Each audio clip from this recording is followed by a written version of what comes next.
I was born and raised in Africa my entire life, so I've experienced both this Africa and this Africa. Oh, what is that? Is that water? No way. Oh, Is that a building? Contrary to popular belief, Africa, a continent by the way, is for the most part filled with bustling cities, thriving economies, huge cultural diversity, and most importantly, we have water. But on the other side, we also have rural Africa, one of the most misunderstood places on earth thanks to the media. But that's why you have me. We'll be covering everything from stereotypes that just simply aren't true to the first-hand experience of living in rural Africa with all its pros and cons. I'm someone who's experienced both that rural life and that city life extensively. I also have my dad who grew up in the villages of a small region in Tanzania called Singida. He also has countless stories of just how incredibly difficult it was growing up for him.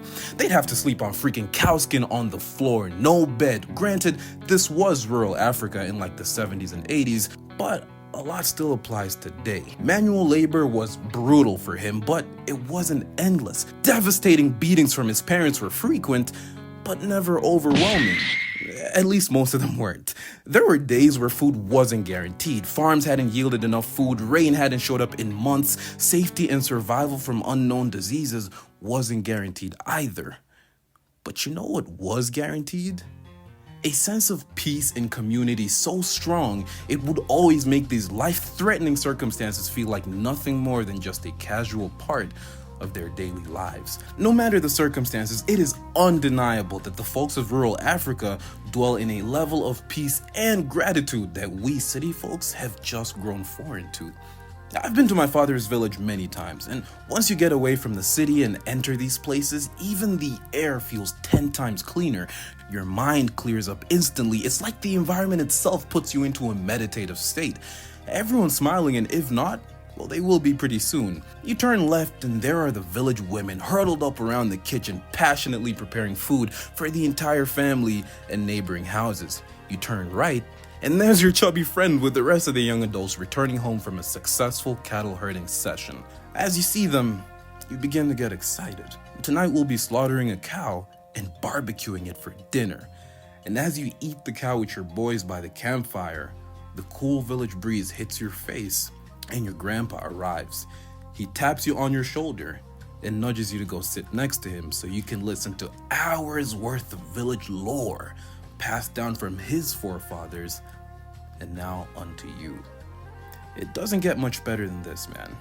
Because rural Africa isn't just a place, it's an experience. And I just hope this video can help illustrate it for you. By the way, shout out to Lukisa, Ringo, and Keegan for inspiring this video. All right, number one, we do not have water.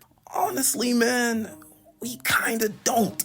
Now, there's nuance to that. We do have water, it's just not always clean. The tap water systems in Africa are some of the most unreliable systems to ever be created by mankind. It's gotten to a point where they exist just for show because in some regions, you'll be lucky if the tap has running water for even just one day out of every week. I am not exaggerating. The street I live in literally only gets water for one day out of every week, even though we literally live next to a lake, and not just any lake.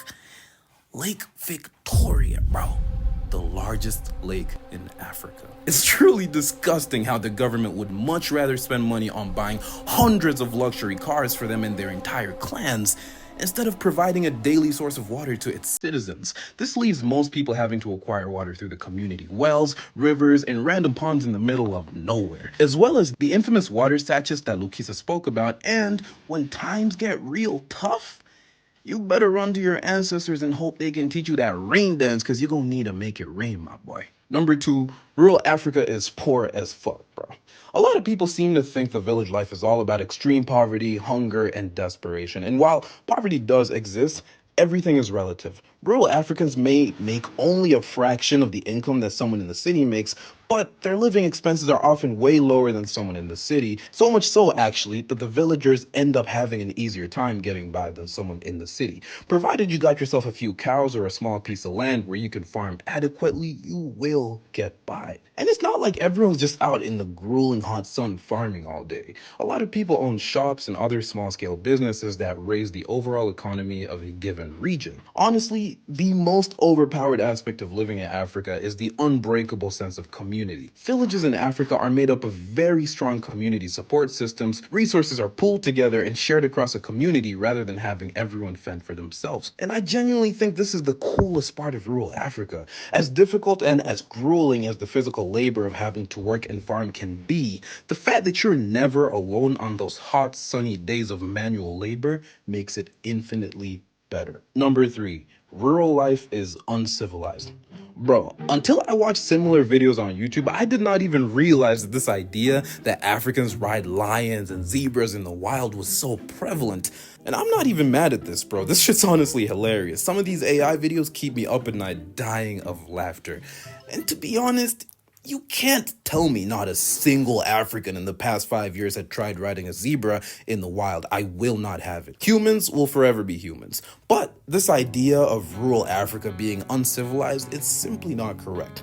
It is very much civilized, just not in the Eurocentric way that everyone is used to. By heavily leaning into ancient culture, traditions, and spirituality, chaos is alleviated and a sense of order is born. Within this order lies deep, vast, and often inaccessible knowledge to most people about the land and nature in general.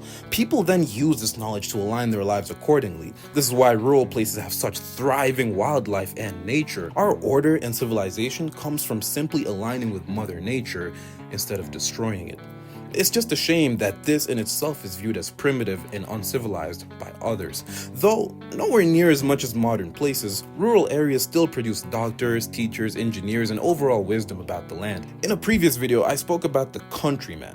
He's a prime example of the average rural African. And so while rural African people use motorbikes, bajajis, and bicycles as the main mode of transport instead of riding lions, they also have effective social systems such as village governments and committees, I don't know how to say that, bro, led by the elders and other competent individuals in order to govern their people.